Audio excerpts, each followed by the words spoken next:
Sabe, eu estava relendo umas coisas de Aristóteles outro dia e ele falava de três tipos de vida: a vida da atividade, do trabalho, a vida do prazer e a vida da contemplação, do pensamento.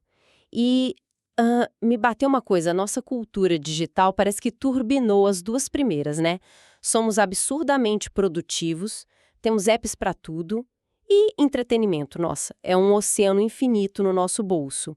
Mas e a vida contemplativa? Onde foi parar o tempo para simplesmente pensar? É exatamente essa tensão que a gente vai investigar hoje, a partir de um material fascinante que recebemos. É uma análise baseada no artigo A Importância da Leitura Profunda, de Marianne Wolf e Mirit Barzilai, publicada na revista Educational Leadership. E a nossa missão aqui, então, é tentar entender como essa migração da cultura do livro para a cultura da tela está mudando não só o jeito que a gente lê, mas o jeito que a gente pensa. E, claro, o que isso significa para o futuro. Pois é, e o mais curioso é que esse medo, ele não é novo. O artigo mesmo aponta uma ironia histórica deliciosa. Platão conta que Sócrates, lá na Grécia Antiga, tinha um receio muito parecido quando a cultura oral estava sendo substituída pela escrita. Espera, Sócrates. Tinha medo da escrita. Como assim? Ele achava que os livros iam deixar as pessoas burras. Quase isso. A preocupação dele era que a palavra escrita, por parecer tão definitiva, sabe? Tão permanente ali na página, pudesse enganar os jovens. Ele temia que eles olhassem para um texto e pensassem: pronto, aqui está a verdade. E não que aquilo era só o ponto de partida para uma longa busca pelo conhecimento. Ele achava que a escrita criaria uma falsa sensação de sabedoria. Caramba, e isso nos joga direto para a nossa questão de hoje, né? Será que a internet, com sua velocidade, seus links infinitos e essa avalanche de informações, está criando um desafio parecido para a gente? Ok, vamos analisar isso com calma. Porque tem uma ideia no artigo que me pegou de surpresa. Eu sempre achei que ler fosse algo natural, quase um instinto. Mas o texto diz que não. Que nós, seres humanos, não nascemos programados para ler. O que isso quer dizer na prática? Significa que a leitura é uma invenção, uma tecnologia cognitiva, se você preferir, com só uns 5.500 anos. No relógio da evolução da nossa espécie, isso é o último segundo antes da meia-noite. Nossa, Não existe uma área no nosso cérebro que veio de fábrica com a etiqueta centro da leitura. O que existe, e isso é o ponto central de tudo, é a tal da plasticidade cerebral. plasticidade. É a capacidade do cérebro de se adaptar, de mudar, certo? Exatamente. O cérebro, para aprender a ler, basicamente faz uma gambiarra genial. Ele pega circuitos neurais que evoluíram para outras coisas, como reconhecer objetos, processar sons da fala, entender a linguagem e os reconecta de uma forma totalmente nova. Ele cria a habilidade de decodificar símbolos e extrair significado deles. Então, cada pessoa que aprende a ler, Cada pessoa está literalmente construindo uma nova fiação dentro da própria cabeça. que loucura. Então, não existe um jeito único de o cérebro ler. Não mesmo. E o que é fascinante aqui é que diferentes sistemas de escrita forçam o cérebro a criar circuitos diferentes. O artigo dá um exemplo ótimo para ilustrar isso. O cérebro de uma pessoa lendo em chinês e de uma pessoa lendo em português. E qual é a diferença? O chinês é baseado em ideogramas, certo? Milhares de caracteres complexos que representam ideias ou objetos. Para processar isso, o cérebro de um leitor chinês precisa de uma ativação muito intensa das regiões visuais e motoras. É quase como se ele estivesse desenhando o caractere mentalmente para entendê-lo. Ah, Já o nosso alfabeto é fonético. Ele representa sons. então, só para eu entender bem, quer dizer que o meu cérebro, ao ler português, está fazendo um exercício completamente diferente do que faria se estivesse lendo chinês?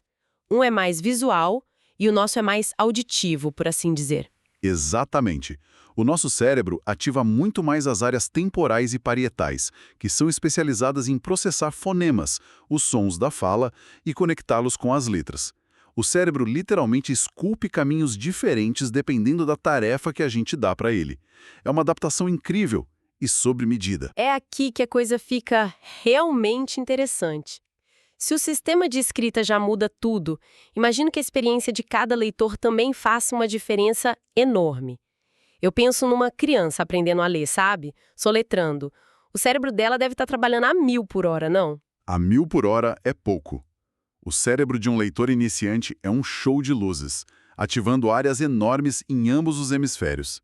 É um esforço cognitivo gigantesco só para decodificar as palavras. Mas com anos de prática, algo mágico acontece. O cérebro do leitor experiente se torna absurdamente eficiente.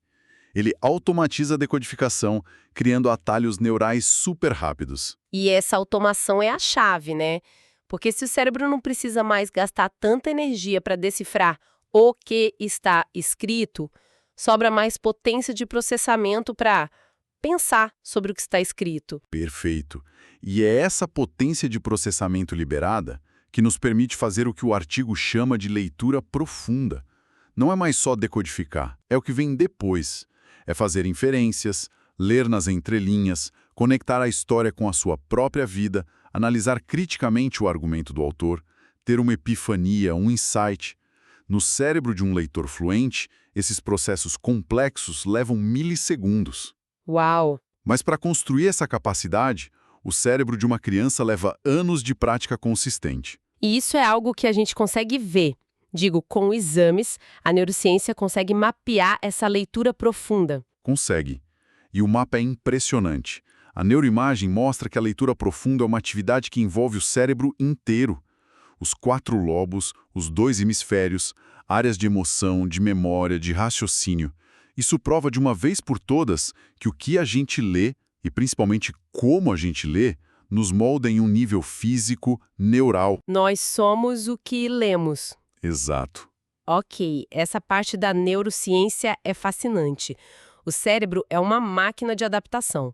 Mas aí eu penso no meu dia a dia, rolando o feed de notícias, pulando de um link para o outro, lendo na diagonal. A experiência é o exato oposto dessa leitura focada que você descreveu. Como esse nosso cérebro tão plástico reage a esse bombardeio digital? Aí entramos no grande paradoxo da nossa era. Porque, em teoria, o potencial do texto digital é assombroso. O artigo dá o exemplo de um estudante lendo uma peça de Shakespeare. Online, ele não tem só o texto. Ele tem acesso a vídeos de encenações, artigos de historiadores sobre a época, análises de críticos, fóruns de discussão com outros leitores. O potencial para um mergulho profundo nunca foi tão grande. Certo. O acesso à informação é virtualmente infinito. Mas a nossa capacidade de atenção não é. Exatamente. E aí vem o outro lado da moeda. O artigo descreve o ambiente online como um turbilhão não censurado e não editado. A informação é abundante, mas muitas vezes sem filtro, sem hierarquia de qualidade. Ele até cita um outro artigo famoso do Nick Carr, chamado O Google está nos tornando estúpidos. Ah, sim. Que aponta algo que todo mundo já sentiu na pele. O quê? Que na internet a visibilidade muitas vezes não tem a ver com credibilidade, mas com popularidade. As fontes que aparecem no topo são as que recebem mais cliques, não necessariamente as mais corretas ou bem pesquisadas. É uma armadilha para o pensamento crítico. Com certeza. E para navegar nesse caos, a gente precisa de um conjunto de habilidades que, ironicamente, a própria internet parece atrapalhar, como foco, organização, capacidade de avaliar fontes. E o artigo fala que os jovens que estão com essas habilidades ainda em desenvolvimento são os mais vulneráveis. Sim, é como dar as chaves de uma Ferrari para alguém que acabou de tirar a carteira de motorista. O potencial é enorme, mas o risco de se perder ou de bater é igualmente grande. Os estudos mostrados no artigo são bem claros quanto a isso. Por exemplo, os hiperlinks. Eles foram criados para enriquecer a leitura, dar contexto. Mas na prática, a gente clica num link que leva a outro, que tem um vídeo relacionado, e quando a gente vê, estamos a quilômetros de distância do texto original. É o famoso cair no buraco do coelho da internet. Eu sou culpada disso. Outro dia comecei pesquisando sobre a história do café e meia hora depois estava assistindo a um tutorial de como construir uma cabana na árvore. Não me pergunte como eu cheguei lá. O artigo mostra que isso é um padrão, né? Especialmente para quem ainda está desenvolvendo o foco. Exatamente esse o ponto. E tem mais. Uma pesquisa citada mostra que crianças do fundamental lembram menos de uma história lida numa tela, cheia de animações e botões, do que de uma lida num livro simples. A natureza multimodal, que parece tão legal e interativa, com tudo piscando e se movendo, pode, na verdade, sobrecarregar o cérebro. A atenção se divide. Isso. E no fim, a gente acaba guardando menos da informação que realmente importava. Se a gente junta tudo isso, o cenário é um pouco preocupante. A cultura digital parece que treina nosso cérebro para ser ótimo em pular de uma coisa para outra, em escanear a informação rápido, em fazer 1000 coisas ao mesmo tempo. Sim, ela recompensa a agilidade e a resposta imediata.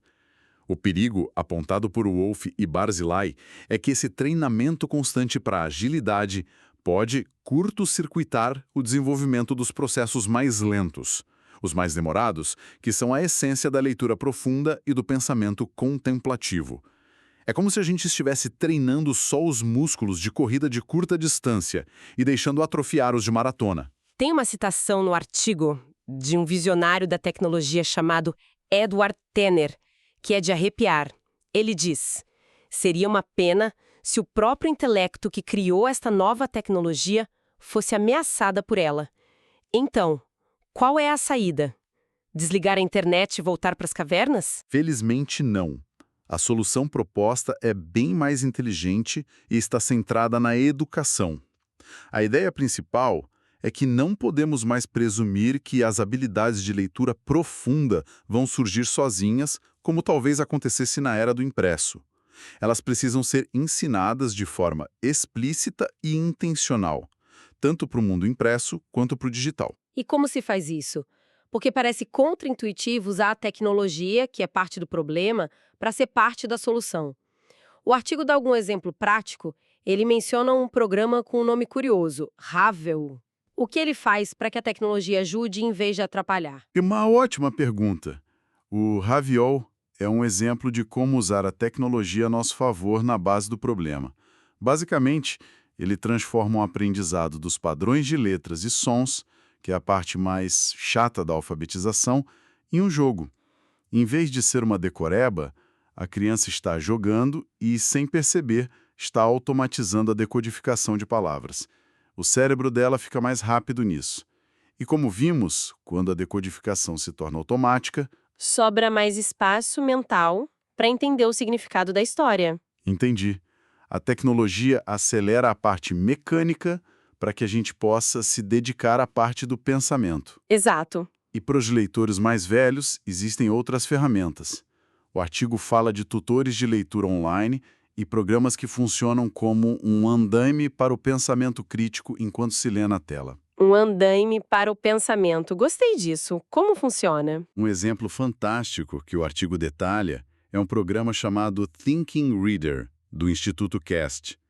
Eles criaram uma versão digital do conto O Coração Delator, de Edgar Allan Poe.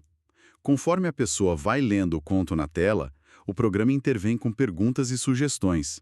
Que tipo de perguntas? Coisas que forçam o leitor a parar e pensar em vez de só passar os olhos pelo texto.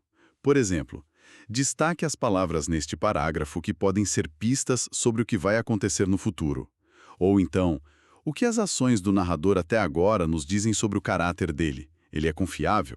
Ah, que legal! O programa também sugere estratégias ativas, como tente visualizar essa cena na sua cabeça, ou faça uma previsão do que vai acontecer em seguida. Ele basicamente ensina o leitor a ter o diálogo interno que um leitor experiente tem naturalmente. Uau! É como ter uma professora de literatura particular sussurrando no seu ouvido enquanto você lê.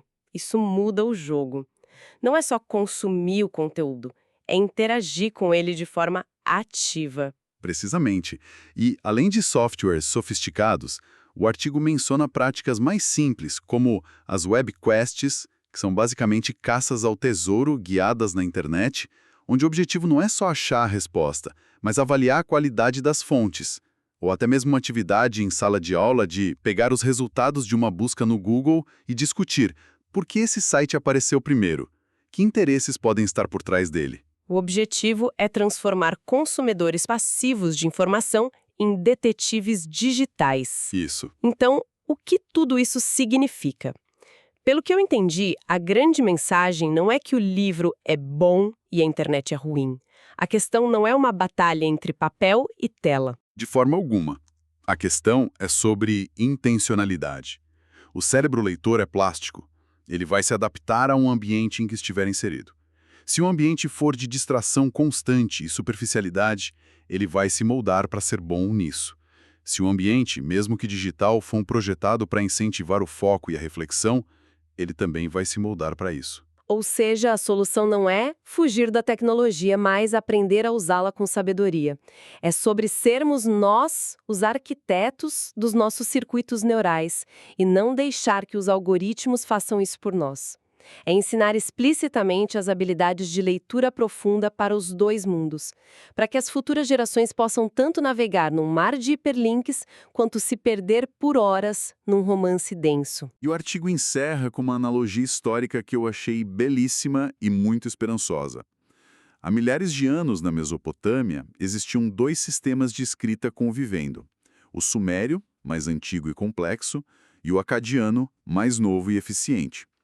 Por séculos, o sistema sumério, mesmo sendo menos prático, foi preservado ao lado do acadiano para fins literários e religiosos. Com o tempo, a escrita acadiana não só substituiu a suméria, mas incorporou e preservou seus melhores elementos. Foi uma transição cuidadosa, então, não uma ruptura. Exatamente. E esse é o modelo que as autoras propõem para nós. Precisamos garantir que as contribuições únicas do mundo impresso, o foco, a linearidade, o espaço para contemplação, não sejam simplesmente descartadas, mas que sejam integradas e preservadas dentro da nova cultura digital. É, buscar o melhor dos dois mundos. O melhor dos dois mundos. Isso nos deixa com uma última reflexão que o próprio artigo provoca. O objetivo final de tudo isso, de ensinar a ler criticamente em qualquer meio, não é só formar pessoas que sabem acumular fatos. É cultivar uma mente que investiga, que questiona, ensinar a ver a informação não como um destino final, uma resposta pronta, mas como ponto de partida para perguntas ainda mais profundas, para o nascimento de ideias novas, que talvez nunca tenham sido pensadas antes. Então a pergunta que fica para a gente ponderar é: como podemos, no nosso dia a dia, na nossa própria jornada de aprendizado, adotar essa postura? Como podemos tratar cada informação que encontramos não como uma resposta, mas como o começo de uma nova e fascinante investigação?